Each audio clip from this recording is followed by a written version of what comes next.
so we can head it right into the podcast now. So welcome to Sessions with Mary Jane. I am Brendan. And I'm Jordan. And I'm Reena. And thank you for choosing to listening to an LNH Studios podcast, Sessions with Mary Jane. Continue watching and listening to all of our stuff, including this episode, which we have a wonderful guest coming on.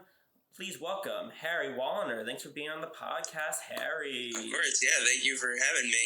Yeah. So, where specifically are you calling from right now? Not your GPS coordinates, but like vaguely. Yeah, I'm living in Los Angeles right now, and I'm in my living room. And so if you hear any noises, we're right on the main road. So you might hear a car drive by, but hopefully that won't ruin the audio entirely. What neighborhood are you in? It's called Highland Park. It's kind of like the trendier neighborhood, but it still has a feel of like. A lot of like locals still live here, and I like every day I like walk through the neighborhood. I feel bad because I know it's like I'm definitely adding to the gentrification problem, but I also like it's kind of hard to want to live anywhere else. Like LA's fine, but like this neighborhood is just like we want to start a family soon, so it's kind of like the perfect neighborhood for it. And like my brother recently moved to Eagle Rock, which is like 6 minutes away, so it's nice to just have this neighborhood. And plus it's just like it's one of the few walkable neighborhoods in LA. Like where I used to live, you had to pretty much drive everywhere, but here it's like I can go across the street and there's literally a place to drink. There's like a couple like places down like 5 blocks. There's a lot of great food in the area. Like it's awesome. That convenience is great. Yeah, I was about to say, oh yeah, there's this place across the street, but then I was like, if I say that, people will know exactly where I live. Yeah, what's your longitude and latitude? Yeah. You want to know then your social, and then we'll get to all your private information in a minute. My first that's in the bio. Before we get into more about you, Harry, we have a challenge for you to complete during the process of this podcast. We're going to give you a list, and you have to answer as many on this list as you can during the duration. So your challenge is to name as many job and positions within the film and television industry. So you can name as many as you like, and we will tally them up and see where you rank on our leaderboard. Okay. So should I just start whenever? Yeah, start whenever, yeah. Okay, let's go for some of the easier ones. Director, producer, first assistant director, second assistant director, second assistant director, actor, obviously, actress. Let's see, we got gaffers, we got grips, we got the key grip, we got the electricians, we got the best boy electrician, we got the best boy grip, we got the hair and makeup departments, we've got costumers, we've got production assistants. I know that one all too well. We have a key production assistant who leads the production assistants. We have extras or background as they're called. Let me see what else I can think of. This is great. I teach a media class to like teens and adults. So now I can just like cut this out of the interview and be like, all right, here it is. You've got the prop master, props assistant. You've got first and second camera assistants. You've got the director of photography. Oh man, I'm trying to think of what else. It's been so long since I've been on set. I've been so stuck in animation. Yeah. What position, what job, in your personal opinion, do you think is completely unnecessary? If any of my old coworkers would hear this, they would get so mad. I'm trying to think. Oh man. Oh, I mean, like, do you really need to be here? Do you like? There's not really. No, I know. It is though. It is like obviously for film and television, it takes a village. So that's why. Yeah, I feel like had we done this interview like in 2014 when I was like still on sets, I would have an answer right away, and then I realized, oh shit, I'm gonna make someone really mad. I'm trying to think. I don't think there's anything I can think of. There's like some like it's not so much security, but there will someone be a person who just kind of just sits there, and you're like, okay, well actually I'm trying to think of like the best way to describe what I can think, but like, and I can't say nepotism hires because like I was sort of a nepotism hire, but like the nepotism hires that are like big producer and the kid just like wants to be on film but doesn't want to do the work. Yeah. And that happened in my first on-set experience in LA. I won't put the person's name out there for their own sake, but there was a PA who like a network head, it was his son. And he was doing his job poorly, and I was going through a lot of anxiety in my position because I was running the extras on set, and it was my first time doing this. I didn't know what I was doing, and the person producing the show, who will also remain nameless for we're on good terms now. I don't want to ruin that. And they were super strict about like secrets getting out, which is just like, plot points or whatever. And I guess like they really didn't want to see extras with their cameras out. And like one extra was like they were sitting at like lounge chairs, and I know we're totally going off topic, but they're sitting on lounge chairs and like had their phone out, and this person was worried that they were taking photos of like the cast in their outfits, which is like, that's not gonna ruin the show if someone sees a picture of like a random wardrobe. But like, so I got reprimanded because I run the background, and then it happened some other time where I didn't notice, and then there was a day where we had Snoop Dogg on set, and a picture of the closed indoor bar set got on Twitter. And this producer like reprimanded me through my boss and was like, if this happens again, someone's getting fired, and it's probably gonna be you, Harry. And I'm like, oh great, and then so after that day, we had a 1 week hiatus where it's like they prep the next 2 weeks of production while everyone else goes off, which I always hated because it was so inconsistent, the work, because it was like 2 weeks on, 1 week off for 3.5 months, and it was like, you can't find a lot of work for those few days, especially that was my first job, so I didn't have like a connection to be like, hey, can you give me 2 days on set?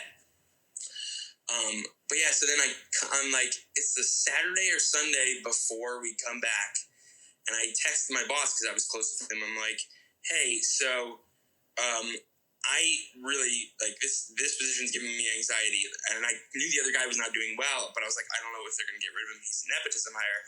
And I was like, hey, is that like, what happened to him? Is he coming back? And he's like, no, we let him go. Like, he's moving on to something else. I'm like, oh, thank God. Can I please take over the walkie-talkie PA position? I will find someone else to do background. And then I had my friend come and do a background. He was so good at it because he had been on a lot more sets, and like he went to Full Sail, so he was like well prepared for set life.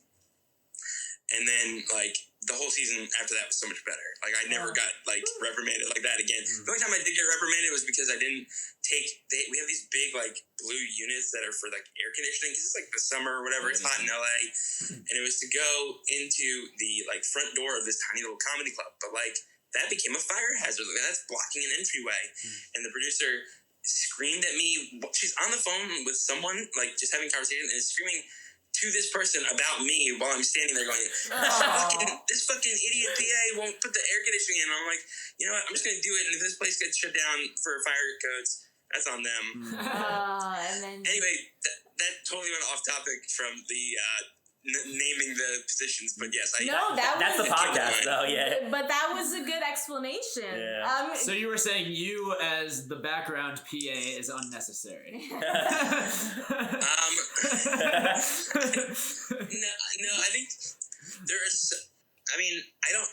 The position. It's not necessarily the position is necessary, but like in certain situations, it can feel unnecessary. Is a second AD, where they basically take over what a key PA would be doing on set, but they're in the union, so they can do more responsibilities. But sometimes, and these people I worked with maybe once or twice, and here and there are some that kind of just rely on the key PA, and then they're not really doing what they're being paid a lot more money to do. So it was more so from the perspective of a PA.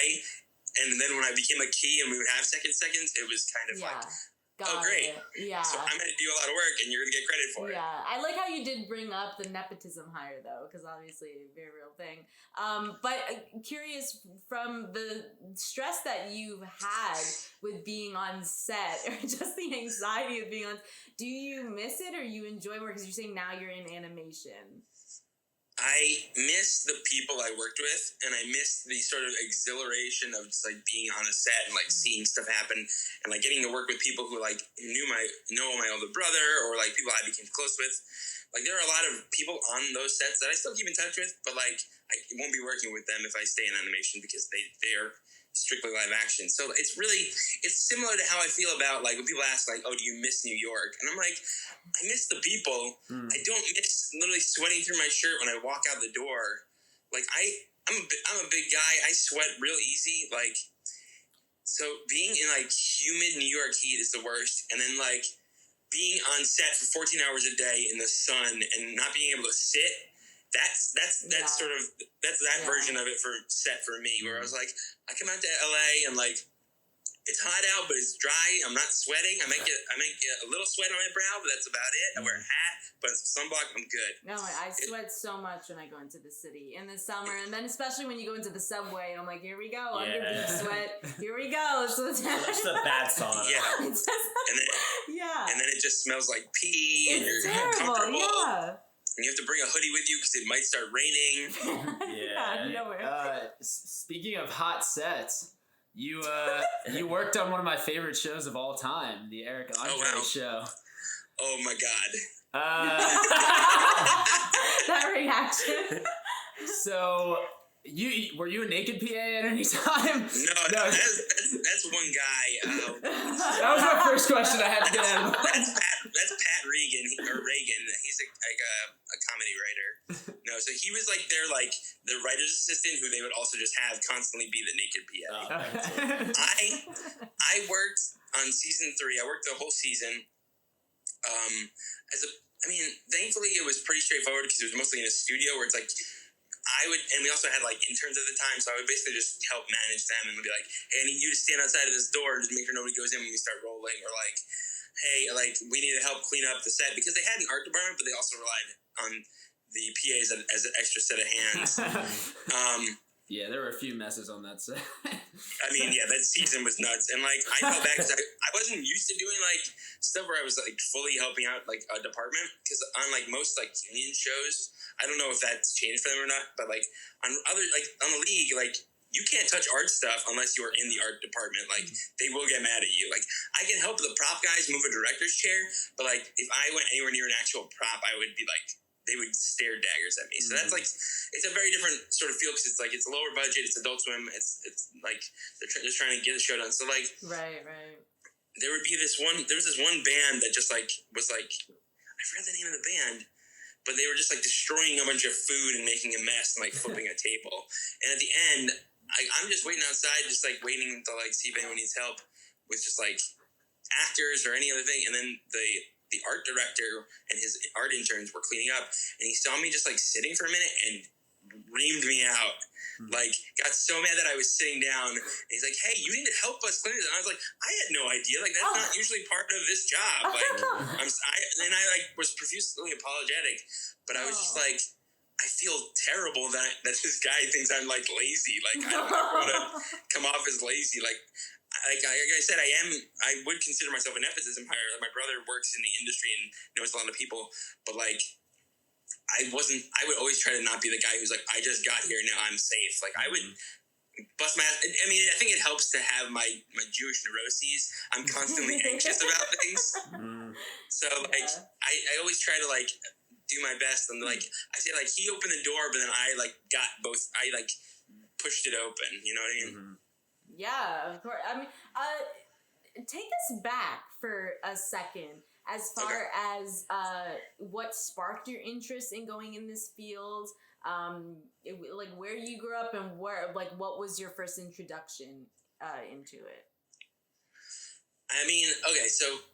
A lot of it stems from my brothers and how it's sort of immersed in like the TV they watched was, because my oldest brother Jason is 9 years older than I am, and my brother Zach is 7 years older than I am. So they were like close, and I was like the little kid watching like Saturday Night Live and Mr. Show and Kids in the Hall, and like making jokes at like play after parties at the local diner, and no one else understanding it. Like my sense of humor was too far advanced. Like I wasn't like, of course I watched cartoons and I watched like Disney Channel and Nickelodeon Cartoon Network, but I was also watching like Bob Odenkirk and David Cross when I was like 8. Like that's ridiculous. So I think a lot of it was just like having those influences, but also like Jason, my brother, was a child actor. He was in the movie Weekend at Bernie's, and he also did the show Shining Time Station with Ringo Starr and a bunch of other people, and like, so he had known he'd want to be a director for a long time, and then he would, when I was like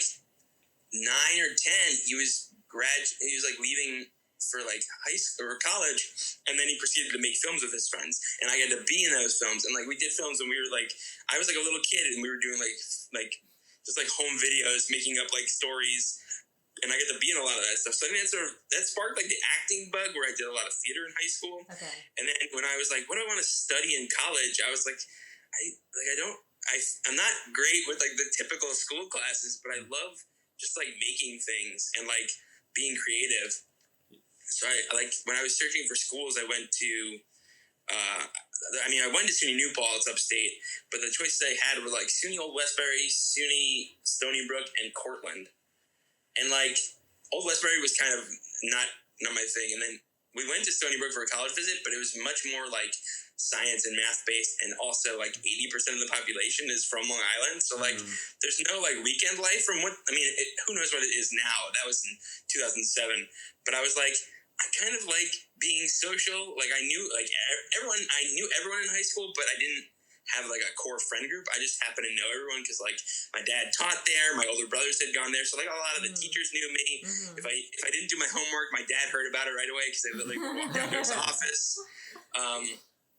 And like, yeah, so I was like, I want to study like media production. So I went to SUNY New Paltz, and like their department at the time was good, but like literally the minute I graduated, they finally got like DSLR cameras, which are way better, and like their studio was upgraded. That always happens once you graduate, then it upgrades. The good shit comes in, yeah. Like we were using like Sony Z1Us and V1Us, and I'm like, these are good, but they feel like if you went like one generation back, this was like 1995. Like it was just good enough. But yeah, so I studied media in college and then graduated in 2011, and then I was kind of trying to figure out what I would do, and a lot of my friends from college started doing, I was like, I just want to get work because I just want to start working, and my first job in production was Project Runway All-Stars. Oh, what? Because like the reality TV scene in New York is like the golden handcuffs. Like you can literally continue working for a while and not have any breaks, but you're also working in a field that like, if you're like me, like I watched some of it, but like I'm not nearly as invested in reality TV as like scripted television. Like that was my wheelhouse, and I loved cartoons. Like I would listen, like my brother Zach and I would watch cartoons and just like listen and be like, oh, I know that voice, and then we would literally like look it up and be like, oh, like on IMDb and figure it out. And then funny enough, they literally made a documentary like 12 years ago called I Know That Voice, which is just about voice directing. Where was I going with this? Well, that's your your introduction. Yeah. So first you went into reality TV, but you love more so I did reality TV for a little bit. I did like a couple shows in a row. The hours are insane, and like a lot of the time it was me like running to a parking lot in Manhattan that like 10 blocks away from where we were shooting, picking up like a passenger van or a cargo van, sometimes also like a box truck, and driving it around Manhattan where it's like you can't get on either side of you can't get on the West Side Highway or the what's it, JFK Turnpike? I've literally forgotten names of places in New York. It's been too long.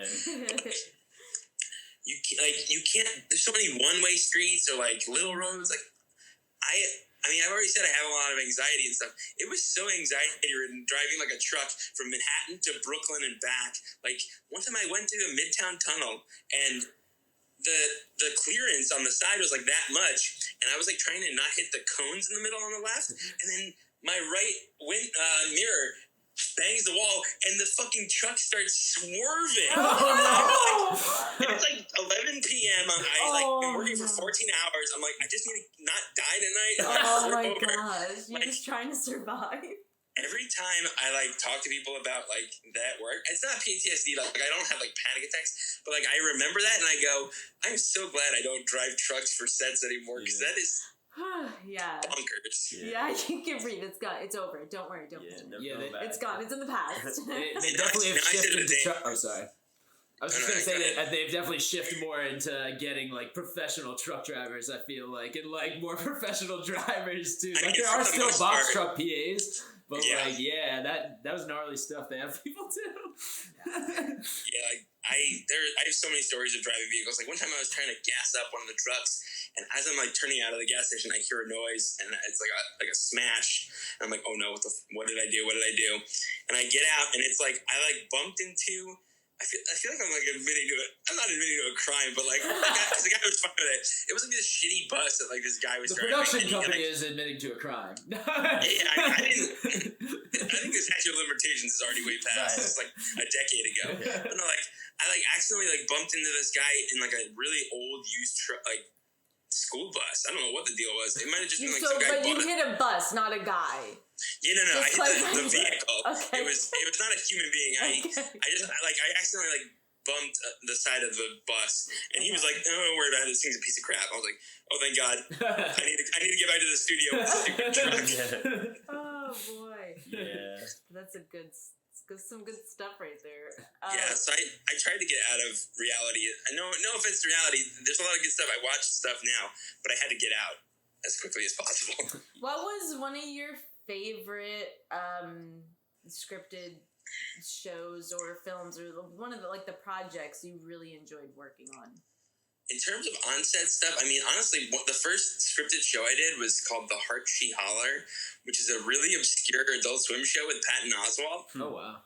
And, like, it was, like, so the first assistant director had worked with my brother Jason on the show Human Giant, like, way back in the day, in, like, 07, 08.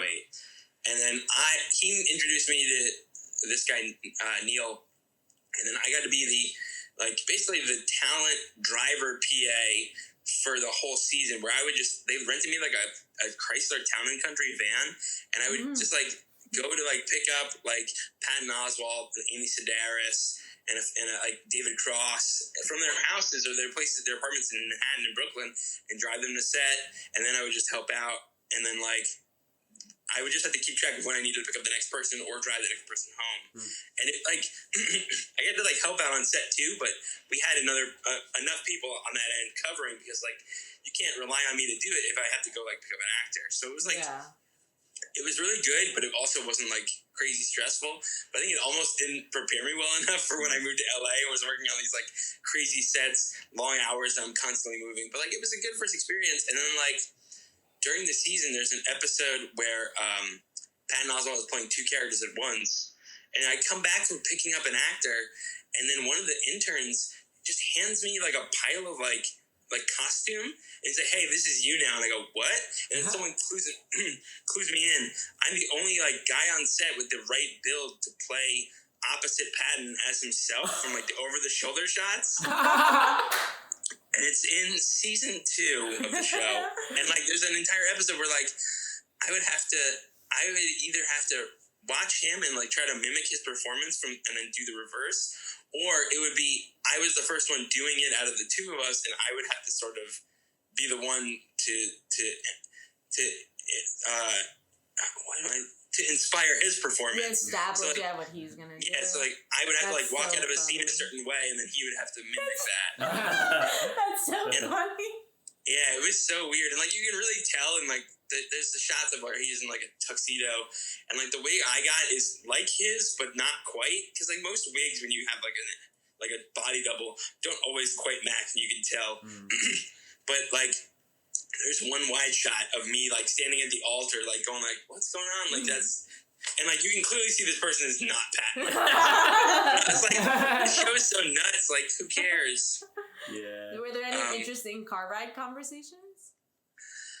I mean, it was so surreal to just like talk like nerdy stuff and comic books with Patton, because he's just like cool. He's one of like, and this was 2013, so he was like nerd culture was big, but it still wasn't as big as it is today. And like just like I would like drop him off at set, and he would give me a sheet of paper to go to a comic shop in Brooklyn, like go pick up his comics on Wednesdays. Wow. And I was like, this is so wild. And like just talking to him, because he also knows my brother Jason, another one of those things.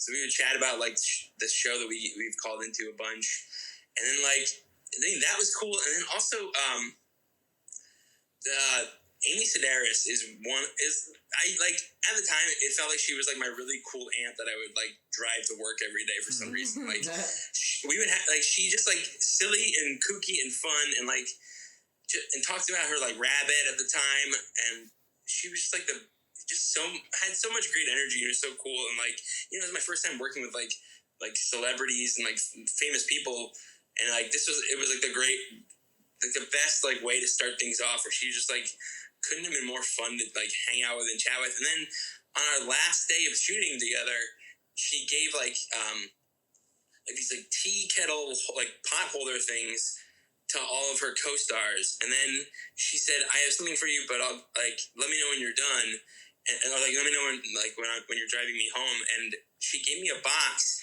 and so every time we would drive to set, I would be like using my like shitty old iPod and plugging it into the crux of Town and Country, but it would like break and like mess up because it was so old. The gift she gave me was a brand new iPod, like a bigger like storage iPod. And on the back, it had an engraving that said, it was this joke. It said, "Lovers or Brothers?" ? Which was this game she would play when we were in like stop signs. You saw two people, like a guy and a guy and girl, whatever. And she would ask lovers or brothers, and I would have to basically answer the question. Oh my god! And it was like funny and silly. Like it was just like so wonderful. Just like a cute game. So like when I got that thing, I was like, I'm gonna keep this forever. And like, it was so cool. Yeah. And then so I know I'm going on like the longest of tangents, but keep going. Don't stop. The other actor that we worked with, her name is. Wait, I just need to say, we need you to do that for our landlords. We don't know right now, so. Lovers or brothers? Are you? Do we know for a fact? Oh my god! No.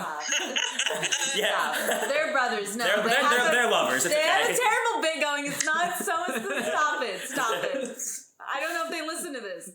Sorry, continue. Yeah, landlord definitely listens to our podcast. Sorry. So the third, there were 4 actors I pretty much drove every day, if not most days. Set it was Pat and Amy, and there was this actress. Her name is Heather Lawless. She does a voice on Big Mouth, and she's like a comedian.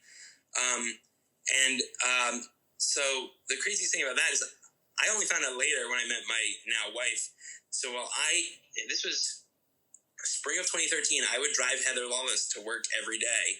Little did I know, across the country in Los Angeles, because that's where her family was moving to, her husband was working on the movie Her as in the post department, and also happened to hire my now wife as their babysitter. Wow. So while I was driving Heather to work, my wife, who I didn't know at the time, was literally babysitting her kid.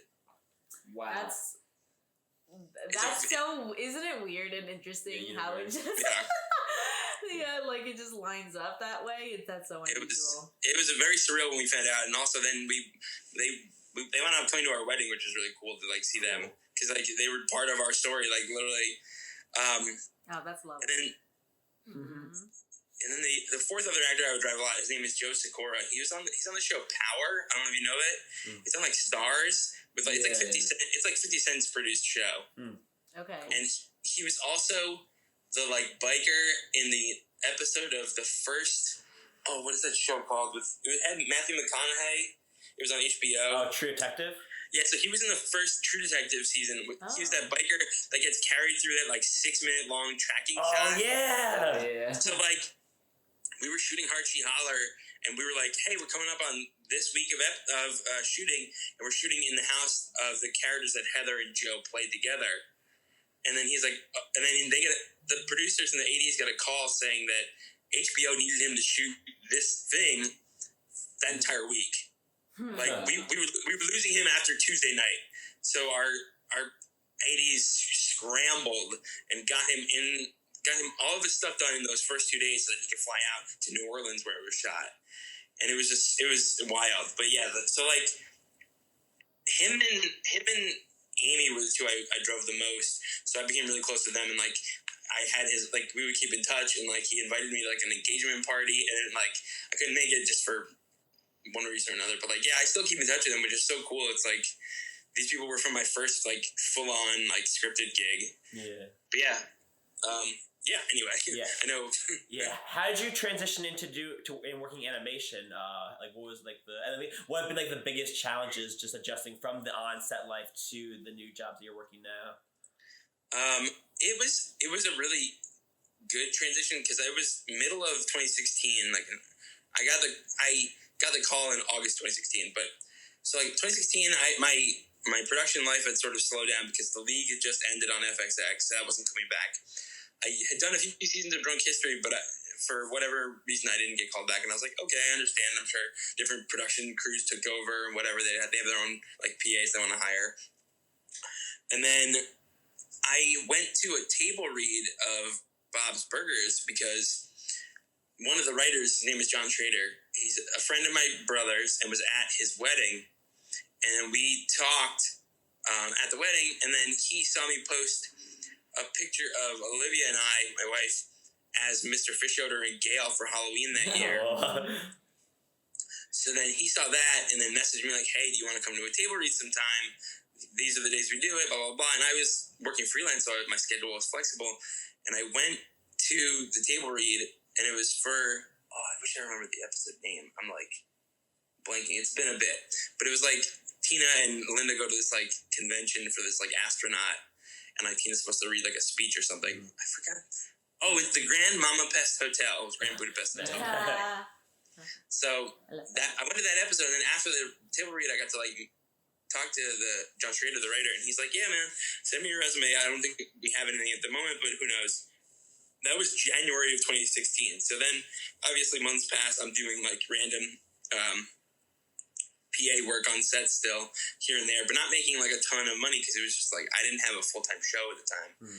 And then end of July, I was like, I went on like a walk with Olivia somewhere. I think we were just like in the neighborhood where I lived at the time. And then I get home to a voicemail from a number I didn't recognize. And I listened to it, and it's our producer who I work with now, Ryan, saying, hey, I got your resume from John Schrader, and we'd like to have you come in for an interview to be like an office PA and at Bento Box. And I was like, oh, shit.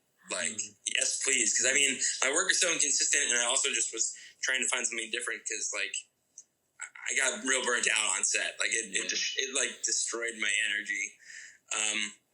And then, so I went in for an interview, and, like, I sort of was able to, because I was going to be the front desk PA who would help, like, talent get into the room for, like, table reads and like, prep, and just be personable with, like, the entire, like, office and whatnot. And I didn't have any office PA experience on my resume. But what I did have is all of my time like, on the league and on Drunk History working with talent. So my experience was just like, I know how to handle myself around talent. I do sometimes get starstruck, but I am very good at handling myself. And the example I used was I got to work with Weird Al Yankovic on Drunk History, and I'm a massive fan. I can't say one of the biggest fans because I went to a concert where I felt like I was a very low totem pole fan. But I was around like all the hardcore fans. But I was like, I worked with Weird Al and Drunk History and didn't freak out. So I think I can handle just working with talent in general and like being able to handle myself. So that was on the 1st of August, and then they're like, that was on Monday the 1st of August, and they're like, we'll let you know by Friday. So I was like, okay, great, I'll keep that out of my mind. I won't have to think about it because nothing's going to happen until Friday. Wednesday comes, Olivia and I go for another walk around this little park near my old apartment. And then as I get back, I had now saved Ryan's number on my phone. I got a call from him, and I was like, oh, okay. And I wasn't expecting this. I picked up, and he's like, hey, Harry, if you want, the PA position is yours. And if you'd like to come in, we can start you on Monday, or otherwise we have this is on Tuesday, actually. So he's like, we can have you start on Monday, or we have an actual table read coming up this Friday. If you'd like to really get hands-on for the first one, we can start you tomorrow, Wednesday. And my jaw hit the fucking floor. Oh my God. I was like, holy cow. Because then when he specified I'd be working on Bob's, I was like, okay, this is exactly where I want to be right now. Oh, that's awesome. And it was also like, it was extra cool because that was the first show that Olivia and I ever watched together when we started dating. So I was like, it was meant to be. That's awesome. Oh, you got to keep taking magical walks. You keep getting great phone calls during the days. And so I started that Wednesday and had my first table read on Friday. And this August will be 6 years. Wow, cool. Wow. Yeah. Yeah. Brendan and Jordan just saw the movie. Yeah. So no spoilers for What people did you listening. think? I have not seen loved it yet. Yeah, I was saying before we started recording, like before we got on the video call with you, that like it reminded me why I love Bob's Burgers, because it's like it like rides that line between being like edgy and adult kind of, but it's mostly like it's also like really like wholesome and like family friendly, and like I was like laughing out loud, and like I love going to movies where there are children that are laughing out loud too, and like we're laughing at the same things, and that makes me so happy. So. And yeah, it sounded great. Also, like, it was very well acted, and like, I did not like. Did they advertise it as a musical? I a little bit. I know the promo had it listed as like comedy/musical, but yeah, the musical element was really cool. When they first were announcing it at like Comic-Con, where they couldn't show any footage, but because of just wherever it may have been in production, but like when Lauren Bouchard, the creator, was announcing it, he did mention that there would be a few songs in it. Can you go into detail as far as your involvement or what you specifically do in the production? For clarification for people who are listening. Yeah, so I mean, it's almost comparing it to my on-set life. Once I realized what I had to do in this position, so I was an office PA. I worked at the front desk for 6 months.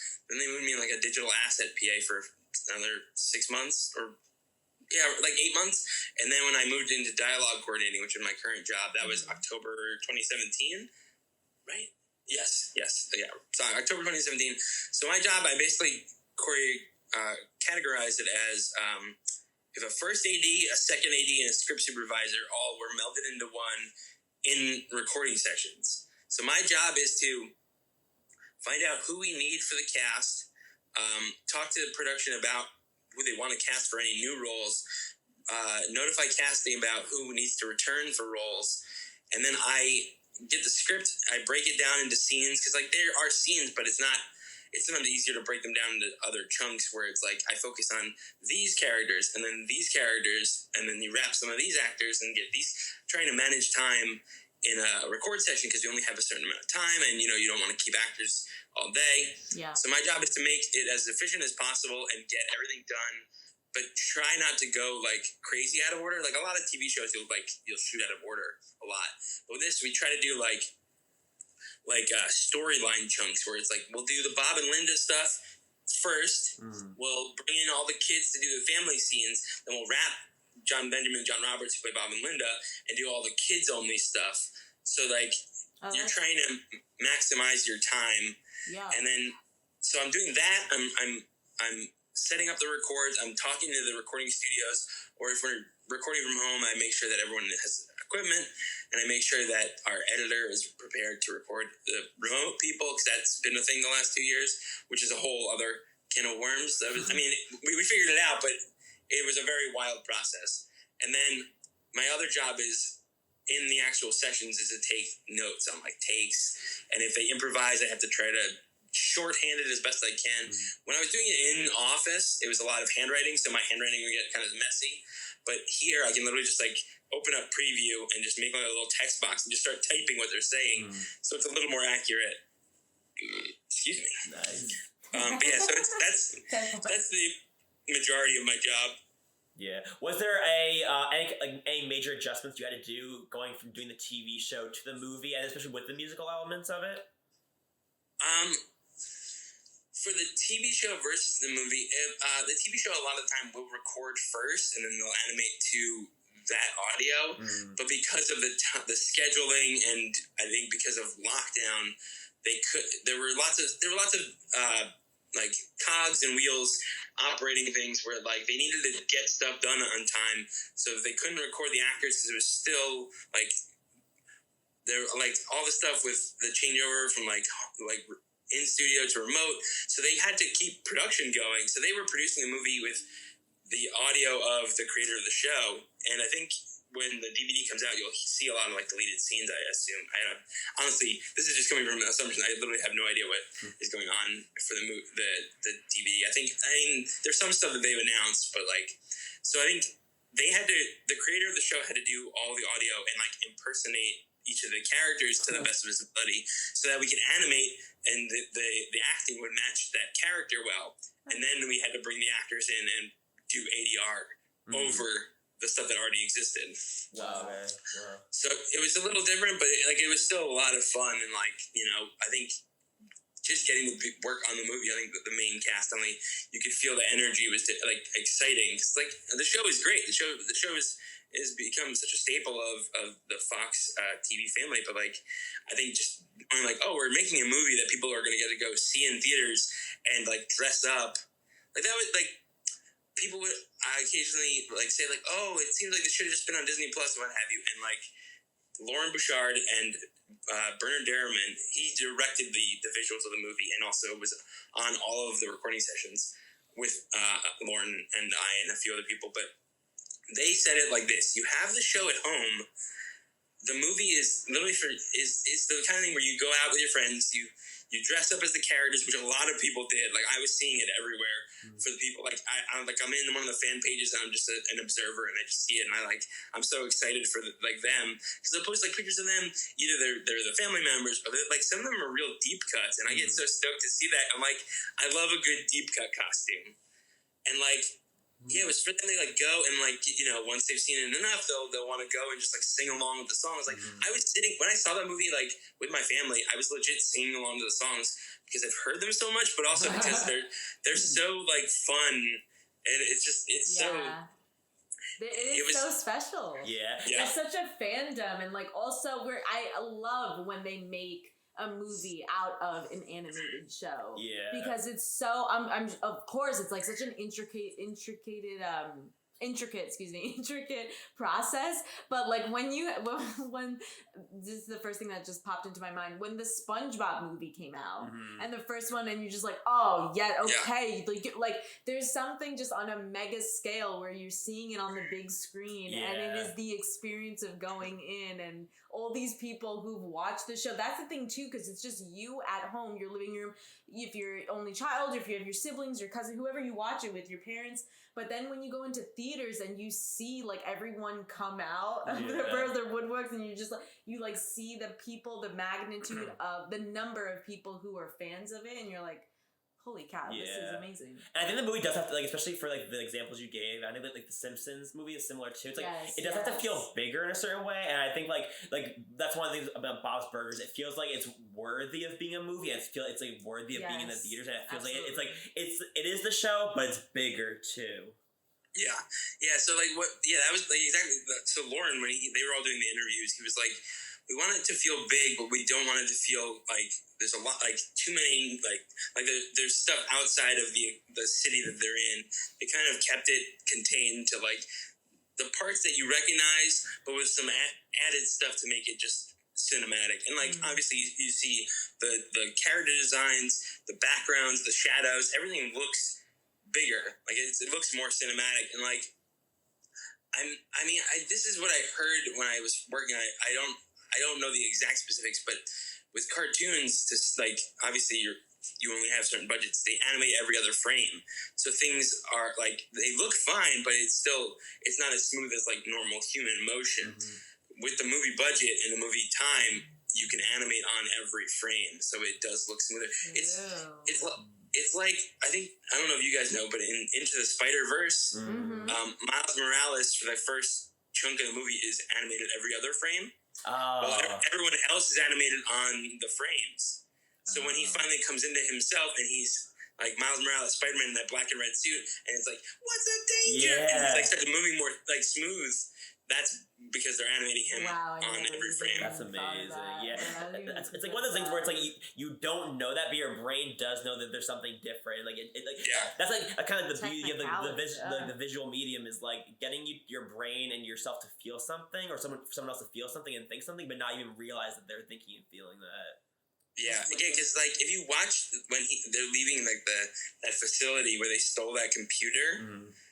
And you see them flipping together. You can see he looks so choppy compared to the Peter B. Parker, the one in the full adult one. Yeah, that movie's amazing. That's just that is one of the greatest accomplishments in animation. It's just across the board. Everything about it is just I can't believe being a kid and you have that caliber when we compare it to, Well, yeah. we did not, but I mean, we've had this conversation before though, so we won't go into it, but just saying like our evolution of like the movies we saw leading up to something like that versus like, where do they go from here? Like when you're a child to go to, everything's just a hologram, or like now you're VR and you're immersed in it? How? Yeah. I don't, it's still so impressive. Real quick, going back to Bob's Burgers, who is your favorite character if you had to pick only one? Oh, man. Only one. Huh. That's so tough. I mean, I love Mr. Fischoeder. I think I have a soft spot. I dressed up as him, but also it's just so funny. He just stands out. He's like this old landowner with an eye patch and a cape. And I think it's also kind of wild that I get to occasionally work with Kevin Kline. Like, he is, like, he's just like, he's on a pedestal. He's Kevin Kline. Like, are you kidding me? Like, I wound up when I was still on sets, like a year or so before Bob's, I worked on a pilot for IFC, because the assistant directors I worked with on Harchie Holler were working on this pilot, and it was called like John Benjamin's 100 Erotic Stories or whatever. And I met John Benjamin there, and I was like, hey, I'm Jason's brother, and we were chatting, I drove him around. But then the last day of shooting, it was him and Kevin Kline on set, and I was like, holy shit. And this was after I had taken the photo of our Halloween costumes as Gail and Mr. Fischoeder. So I was like, I need to show him this picture. Yeah. And it was like a closed set, because it was like this wild storyline where like someone had to be naked on it, so they like wouldn't let us anywhere near the actors. But then once we wrapped and he was like in a robe and like it was all good, I was like, hi, Kevin, nice to meet you. I'm Harry. My wife and I dressed up as Gail and Mr. Fischoeder for Halloween, and he loved it. And then John Benjamin loved it. And then I told John Benjamin about it a couple weeks, like years ago, when I was like starting to work with him in this capacity. I'm like, yeah, like I worked on that pilot for you. And he's like, oh my God, I forgot about that. Yeah. Wow. There's a great video of you accepting an award for John Benjamin. Would you mind telling the story about that? And then lead up to it? Sure. Yeah, so that was for the Annie Awards, which like the yearly animation awards. It was January 2020, so like it was like the weirdest way to like go out into lockdown. It was like this, but so he was nominated against like 4 or 5 other people for best voiceover actor at this award show, but he couldn't make it. He lives in New York. Excuse me. And then the writers, since I'm so close to them on these sessions, they proposed to our producer that I go in case he wins, and like I would accept on his behalf. And they were like, yeah, that's great. And then during a record session with Lauren, the creator, they like had a bit written down. They had John Benjamin record it with Kristen, where he's like thanking everyone. He's thanking like all the producers, he's thanking all the cast, he's thanking people who work on our show, and then he forgets to thank Kristen, and she chimes in. He's like, hey, you didn't thank me. Like, what are you doing? He's like, yeah, I did. I know I did. And he's like, Harry, roll it back. And I'm like, just standing there. And then they're like, oh, whatever. And then Kristen's like, oh, Seth MacFarlane wouldn't do this. And then John Benjamin's like, well, he isn't there either, is he? And I'm like, oh my God. So I was in the recording for it, and I thought it was hilarious. And the fact that they even mentioned me, I was like, if this happens, I'm going to lose my mind. And so I go to this award show with Olivia. Like, I get dressed up. It's all fancy. I like run into people I know from other like projects. And I'm sitting there for hours. Like, it was at least like 2.5 hours of other awards. And then I realized the awards in the booklet that they gave us were in order. And I was like, okay, we're almost there. Like, there's like 2 awards. And then once it's time for the award, Yardley Smith, the voice of Lisa Simpson, is the person announcing the award. Wow. She says all these names, and I'm like palpitating. Like, I could feel my like stomach dropping and my heart beating. And she goes, and the winner is H. John Benjamin from Bob's Burgers, and they play the song, and I'm like, holy crap. So I like start like running, like I'm moving up there as fast as I can, because I'm like, I am on behalf of someone else. I don't want to take anyone else's time. I know how long we've been here. And I'm like running up, I get up there, I'm like nervous about holding, because I have the award, but I can't hold anything else, and I'm like panicking. So Yardley Smith takes the award to hold for now, and I'm like, okay, thank God. And I'm sitting there, I'm like, hi, my name is Harry Woliner. I'm the dialogue coordinator on Bob's Burgers, and I was that was me just being like, hey, in the future, in a couple of years, if anyone wants someone to do this job, yeah. Always social networking. And then I was like, yeah, sorry, John Benjamin couldn't be here, but he has a clip. He accepted the speech he'd like to play, and I believe you guys have the clip, because I think someone in production was supposed to send it.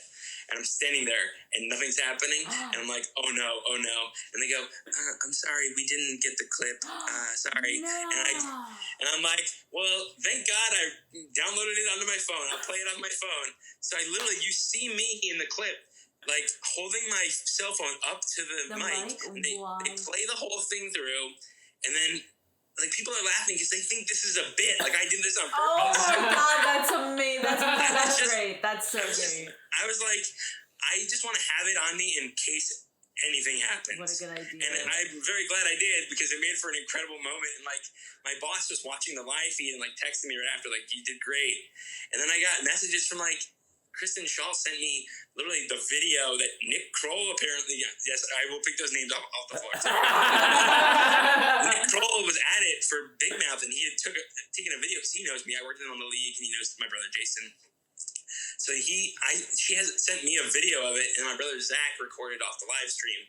And then after I get the award, and then they send me to the back, they have, and obviously that award was just like the stand-in that it's basically the same award they give to everyone, and then they'll mail you your actual award. So then they have another award in the backstage, and they're like getting me to like hold that and hold my phone up to it like I'm doing the mic gesture. Like it became a bit backstage. Taking pictures of me holding up my sign. Oh crap! You know what? If I have an actual printout of me in the photos, I can grab those in a sec. But yeah, so I'm back there taking photos. I'm kind of like, I don't know what's going on. And then I meet Diedrich Bader from like Drew Carey show, and like I think he's like it's called like I forgot what show he's on that recently got canceled. But he was also like the voice of Batman from Batman the Brave and the Bold cartoon. Cool. And he's at the time was one of the only people who had voiced my favorite Marvel hero Moon Knight in a cartoon. And I had gotten starstruck because I was so nervous. And I'm like, hi, Diedrich, it's so nice to meet you. I really loved your work on the Moon Knight Before Christmas, that Spider-Man cartoon. He's like, oh, thanks, man. And I was like, yes. And then I turn around, and I see Christopher fucking Lloyd sitting down talking to people. And I'm like, what is life right now? What is happening? I think he was about to go up and like give an award to someone. But I feel mad at myself that I didn't say hello. Oh, but I was just like, I was like 4 feet away, not even like from Christopher Lloyd. Wow. Just like, holy shit. What a wild night. Yeah. And then, here, I'm gonna grab that picture. I'll be right back. That's splendid. Well, while Harry's grabbing that picture, it's a good time for us to tell you guys that thank you for continuing to listen to all the LNH stuff, watch all the LNH stuff, and just be a part of the Late Night Hump universe. Also, if you're an improviser, we're going to be having our monthly jams. Yeah. Prototype Patterson 237. So if you want to learn more about that, you could DM us at Late Night Hump on Instagram and get involved with that. Yeah. So we're gonna have to post this stuff. Wow. But yeah, your pictures and everything on it. My coworker Brian gave this to me as a Christmas gift. Here's me accepting the award. Oh, fancy! You look so good. Yeah. And then there's me holding the sign that says like for John Benjamin with the award. That's so great. Oh, amazing! Can you hold that up again for the picture? So I can take a picture. I want to take a picture of the picture. I can also send you copies of this. Oh yeah! Thank you so much. All right, thank you. And I can send you the one. There is literally a one of me holding the phone up to the to the mic. It was the craziest thing. But like afterwards, we were at the after party. People were like, "Oh, you're that guy who accepted that award! Like that was awesome!" I'm like, thank you. Like I've never felt so anxious in my life. Now you know what it's like being a hot celeb. Yeah. Look at you. Yeah. Wow. My moment in the sun. Hopefully there'll be many more. Yeah. Just curious, Brendan, how many he has on his list. Just to pop back in here and remind you have a challenge. If there's any film, TV positions you'd like to add. Yeah, so we're 23 right now, which is a pretty healthy number. Yeah. Healthy number, yeah. I mean, there's a set medic too that I didn't think about. Who does think about it? The person is choking. There's craft services always. You gotta have craft services. You gotta have the snacks. There's caterers who are always there. Yeah. What's your go-to on-set snack or on-set food that you like look forward to or hope they have? Oh man, I love when because certain times of the day they'll bring out like a fully prepared like snack, and a good meat and cheese platter puts you in a better mood. And then late night meals, I'm a sucker for Domino's pizza. It's trash, but I'll enjoy it if it's 10:30 at night. We've been working for 14 hours. It gets the job done. Yeah. True that. Yeah. Yeah. Yeah. Domino's knows where they stand. They're do. like, hey, we know what quality are. We know when you'll crave us. That's why we're up in this life. It's almost like not even pizza. Like, yes, it is pizza, but it's like in a different category in a way. Yeah. Yeah, it's the best of the worst. Yeah. Is it more pizza than Pizza Hut? Yeah, 100%. Yeah. That's the I think Little Caesars is more pizza than Pizza Hut. Yeah. Pizza has overcompensated, so they put pizza in the name. They should just change it to Hut, yeah. Right, just Hut. Yeah. Food Hut. Yeah. What are some of the things about the industry that you've noticed change or evolve since you first jumped into it in the beginning? In animation or just in general? Both. I mean, in terms of on set, I know it's just because of COVID. It's just there's so many more just things with health and safety that they have to take care of. Excuse me, because you have to. People are still getting PCR tests every 2 to 3 days on set. Yeah. And in terms of animation, I think really the only big changes I've seen were just how easily it has we did not shut down during Bob's did not shut down during the pandemic. I left work on Thursday the 12th of March, and we came back that next Wednesday to grab our computers to be fully set up at home with remote setups, and then 2 weeks later we were recording actors again from home. We learned so much on the fly and learning about remote recording that has now almost become a standard for people, because a lot of our main cast members have built booths in their homes. Because it makes the most sense. They're constantly working. Why not have a really good setup at home? And and when there's all these there's a Omicron spike or whatever, it's you can literally just walk into your other room and there's a box that it's not air conditioned, which is not fun, but you can do everything you need to do. We have done so much on the show that was from home, and I'm I don't think people would know because it's just not noticeable. But what we did on the movie is we recorded at home for a lot of it, but then because it's movie quality audio, a lot of the times you'll hear the little intricacies of a home record. So then we had to sometimes re-record stuff in a studio, and that was right around when vaccines were coming out, so everyone was more comfortable. So then people would go in the studio, we would get the quality audio we need, and it would be good for movie theaters. Yeah. But Oh yeah, no, go ahead. Go ahead. Yeah, I was just saying COVID really made us adapt fast, and now it's. Yeah, people go into studios still now, if they don't want to have a remote setup, or if they just don't some people don't like being at home and working. I get it. So some people will go into the studios, and that helps because if they don't have a setup, or if they have a microphone they got off Amazon that isn't a major name brand, they're usually not great for recording TV quality audio. Yeah.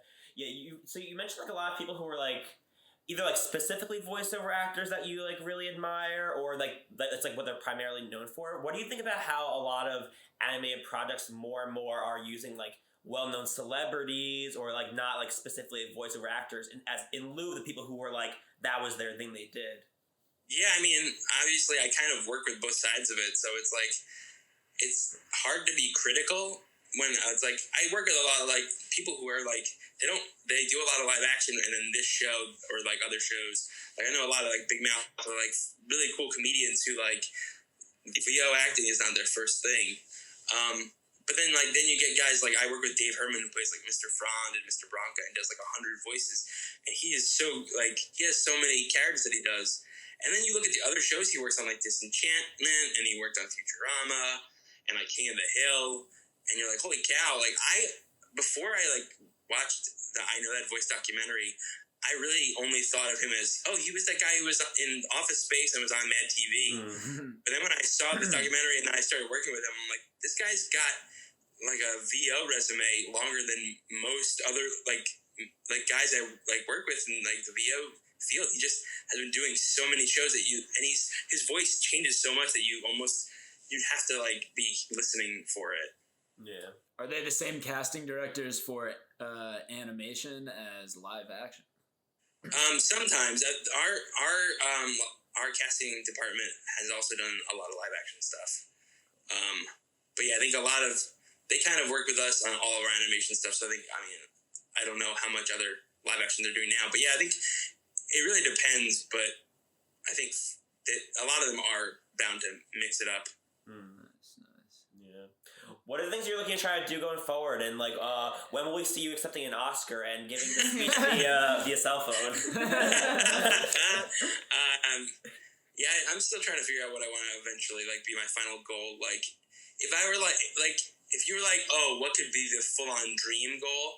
Would be to like be producing my own cartoon and also being like the VO director / like maybe pulling like what Justin Roiland does, where I would be like a character on the show as well. Because I've always just been fascinated with like voiceover acting. But in terms of like what's much more realistic, I think just like producing animation and like having any sort of creative feedback or just like feedback that helps get it done without feeling like getting in the way. You know, for sure. Yeah. Well, we look forward to hearing more from you, hearing more about you, or like, you know, what you have coming in the future. And yeah, wish you the best with everything. This is an incredible conversation. We really appreciate you being on the show. Yeah, of course. Brendan, I don't know if you wanted to. Yeah, 26. Is there any last minute jump shots you want to throw in right at the end before we wrap things up? There's like producer's assistant, writer's assistant. Let's see what else. I'm trying to think of any more on-set positions. There's literally the entire transportation team, but like, I forget the names of like the actual positions. There's art director, there's set decorator, there's on-set deck, who's like the person who's always on set while the other guys are setting up other sets. I'm trying to think of any other. Why can't I remember? It's been so long. Script supervisor. I don't know if I said that yet. No. You didn't say it for the list, but you have mentioned a lot of these. Yeah. Some extra jobs too in your stories. Yeah. The amount of people who work these jobs that you've named are through the roof. Yeah. So. Boom operator. Yep. The sound mixer. I'm trying to think. I'm literally just racking my brain for the league because that was the show I did so much that I was like, who else do I know on that show? Yeah. Oh, there's a stand-in who just is for lighting purposes. They'll just stand in on a set. Obviously body doubles. That's similar to stand-in, but they're actually on camera a lot. Stunt coordinator. Mm-hmm. I think that might be all I got. That's a solid. That's 37. Sure. That's like. Is that the highest of the year? I think that's the highest of the year. So. Boom. Harry, let's go. You number one. Now celebrate. Give us your award-winning speech and tell all the people listening where they can find you and anywhere you want to point them towards. Okay. Yeah. Thank you for having me on. I don't have a ton of stuff outside of Bob's Burgers going on, but. The movie's coming out on HBO Max. July 12th now was announced today. All my social media usually is The True H-Man. Sometimes it looks like The True Human, but it's just because H-Man was my radio name in college, and that's just what my brothers would call me at one point. I'm on TikTok. I occasionally do videos where I complain or criticize about things, or I'll stitch a video and be like, does this make any sense, or is this just clout chasing? That's a lot of what I do. It's like, hey, you guys are reposting this guy's video, and he's kind of being racist, and you're like making fun of him for being an asshole, but at the same time, you're spreading his video because you're stitching it, which means people view it more. How much are we actually doing? Like, it's the same for me when people are like, will like quote tweet someone to like dunk on them, where they're like, "Oh, Marjorie Taylor Greene, you're such an idiot! Like you participated in January 6th." It's like, but you also just retweeted Marjorie Taylor Greene, which is like gonna make her look better. And like, I think if legitimately, if we weren't talking about people like that, they wouldn't like be in office. Like we like to dunk on people in so much that they become popular. Yes. Yeah. It's my least favorite thing about the current social media trends. Yeah. So I'm like, I'll like if someone's saying something stupid on TikTok, which I spend far too much time on, I'll be like, hey, I'm not going to stitch this person's video, but you probably know what I'm talking about, because here's this very specific instance of them saying some really stupid shit. Have a great day. Bye. Like, that's the kind of stuff I'm doing on TikTok. So if you're interested in that, you can follow me. I tweet a lot. My brothers literally made fun of me in their best man speeches about how much I use Twitter. My wife, in her vows, was listing all my nicknames, and then she goes, "And to about 7 wrestlers on Twitter, you're also known as blocked." A story for another day, but I used to be a little too trolly.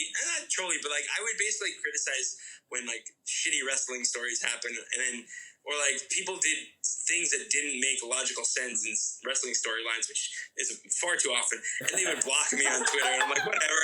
It's like wrestlers are very sensitive sometimes. Yeah. It's like, I think JBL, HBK, and Jerry Lawler all blocked me. The Usos, for some reason, Lana, a.k.a. CJ Perry. Yeah. I'm trying to think of what else. They actively had to. They spent the time for this Harry. one person. Oh, yeah, Sheamus blocked me on Twitter.